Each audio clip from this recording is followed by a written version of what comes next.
Breaking news in the CBS Sports HQ, the Buffalo Bills are firing head coach Sean McDermott. That's the latest from our NFL insider Jonathan Jones. It closes the books on McDermott's 9 years in Buffalo, where he went 98-50, but was unable to get the Bills to a Super Bowl. The Bills are coming off of that heartbreaking OT loss to the Broncos in the divisional round of the playoffs.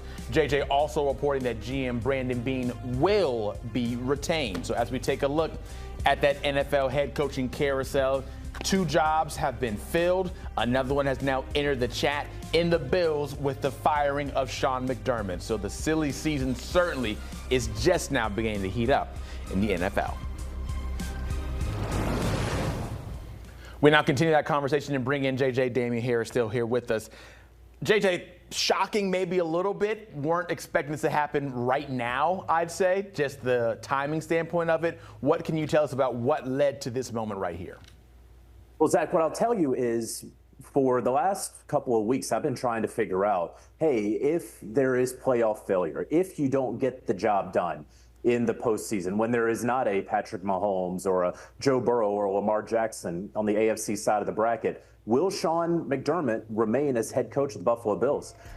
Couldn't really get a great answer on that. And we see now why.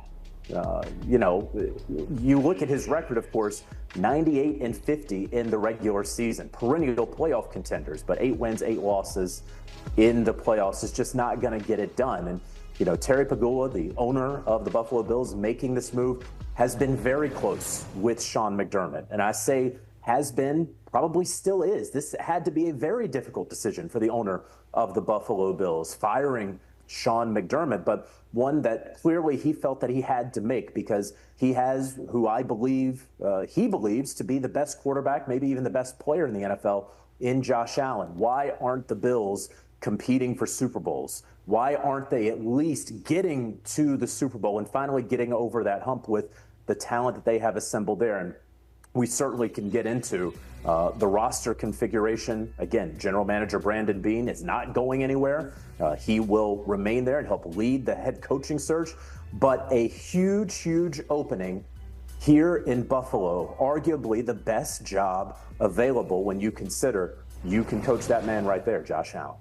JJ, I want to pose this over to Damian first and have you piggyback after that, JJ, because the reaction, Damian, that you gave when we reported that Brandon Beane will be retained as the GM, given the convos that we've had and everything, does that seem shaky, iffy? What does that make you want to say, given what your body's saying? It makes me want to do exactly what I'm doing right here, because I understand the conversation about why are you not – if you have Josh Allen, why are you not competing for Super Bowls every year, regardless of if Lamar's in the playoffs, regardless of if Joe Burrow or Patrick Mahomes in the playoffs? At some point, you should be able to knock off Patrick Mahomes. Like, we see those two as the 2 best in the league right now. You should be able to get him on a day when he gets you on a day. I understand that conversation. I want to talk about the fact that what help. Now, I know he had Stephon Diggs. I'm talking about drafting guys, developing guys like Keon Coleman, who they were enamored by, who Brandon Beane, the GM, the entire front office staff fell in love with from an interview, from the jokes, the laughs, and et cetera. And that doesn't pan out. That's a weapon that would have helped Josh Allen win. I'm very confused by this for a lot of reasons, especially because McDermott and Beane have been connected for a long time. We talked about they go way back to Carolina days when people don't even remember they were in Carolina. This relationship has gone, they followed each other everywhere. And I think that a lack of success for Sean McDermott also falls on the shoulders of Brandon Beane, the way he drafts, the way he's orchestrated the team, the way that they have been able to develop these guys. So if anything, I think both of these guys deserve the blame because they're always on the same page. They always make decisions together. They see through the same lens. I'm just curious how you let go of McDermott, but you retain Beane. And, we want to talk about Pegula's relationship with McDermott. What strain or stress does this put on the relationship of McDermott and Beane? I think it's a completely fair point that you're making, Damian, and it's one that I think a lot of folks, not just in Buffalo, but around the league, would certainly make as well. You're right to point out that they came together from Carolina, got to know each other there when Sean McDermott was defensive coordinator. Brandon Beane was working his way up through the front office, and then they go to Buffalo essentially together, staggered by a few months. And you would think that Sean McDermott's success is Brandon Beane's success, and their one's failure is the other's failure. That's completely fair. What I would say, generally speaking, in the NFL, and we have seen this play out even this year with general managers, is they typically are even closer to the owner than the head coach.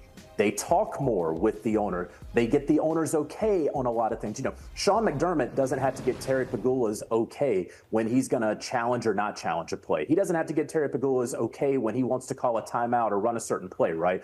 But when Brandon Beane is drafting a certain player or making a free agency move, he can walk the owner through that decision. And then the owner can sort of own that as his own decision as well, right? Well, I could have put a stop to it if I wanted to. And so I'm speaking very generally across the NFL, why general managers typically, when both could go, general managers typically stay longer than head coaches. That is usually the reason, because Terry Pegula would believe that whatever failures were made on the personnel side, he was very involved in that. But coaching-wise, and if you believe in this roster, as clearly Terry Pegula does, as clearly Brandon Beane does, you'd think that, well, if we just change the coach, surely we can get to the Super Bowl.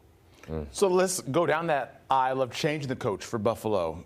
Do you think that will be enough to change the tides of the way things have gone in Buffalo, Damian? Because maybe you could try to trade for Mike Tomlin, see if he actually wants to sit or if he wants to coach right now. You have Joe Brady there as your offensive coordinator. Maybe if you would have waited a little bit, you could have had Harbaugh. Or if Harbaugh would have waited, you could have had him. But what's the right move here, you think? Well, so you just mentioned something that I think is very, very important in all of this. What happens with Joe Brady now? Does he take this head coaching job? Does he get interviewed for this head coaching job? Or does he end up somewhere else? And then my question is, if Sean McDermott is retained, is he able to keep Joe Brady? Why is this important? Why am I bringing up Joe Brady? It's because of his relationship with 17, his relationship with Josh Allen. When they got rid of, what was I forget the name of our coordinator that we had back before. He went to Cleveland. Ken Dorsey.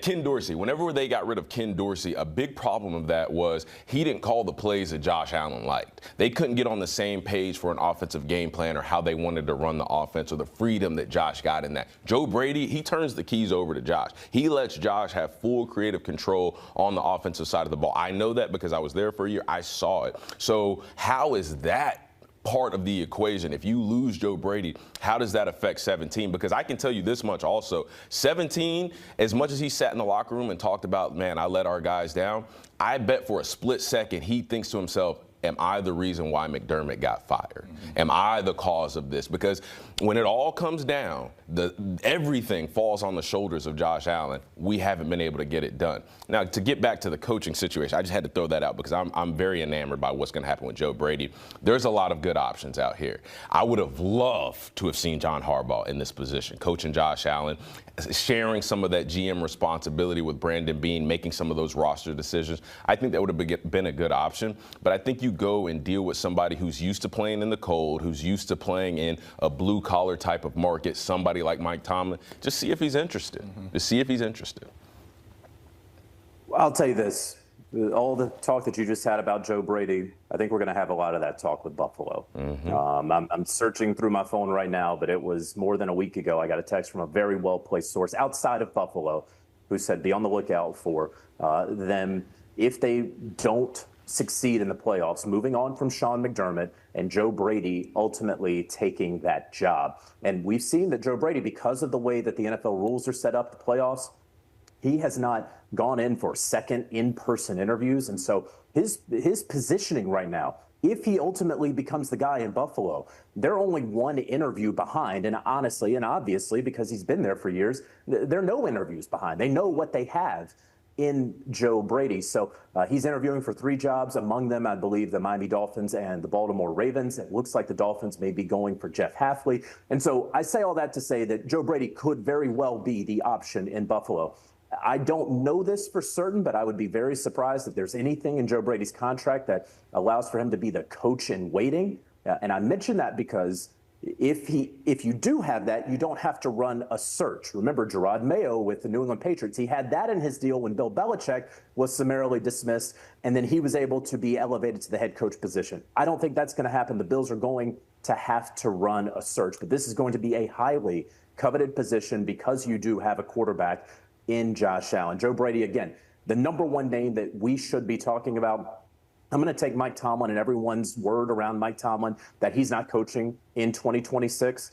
I don't think the Bills should be spending capital in order to get Mike Tomlin for a guy who does not appear to want to coach this year. But there, again, John Harbaugh, Kevin Stefanski have already been snapped up. The Tennessee Titans should get their guy in the next 24 hours. The Miami Dolphins may get theirs. Chris Shula is going to be a name that you're also going to hear with the LA Rams at defensive coordinator. But Joe Brady should be the top name for Buffalo right now. And then now we also throw Sean McDermott out there into the name for those other teams who are looking for a head coach moving forward. We certainly have a whole lot more to talk about with the Bills, and we will do that on the other side when we come back. But, of course, it is Sean McDermott who has been fired and is out in Buffalo after 8 career playoff wins, but having that slip up this year in what was many considered the golden ticket year for Josh Allen. They didn't get it done. Now McDermott is out.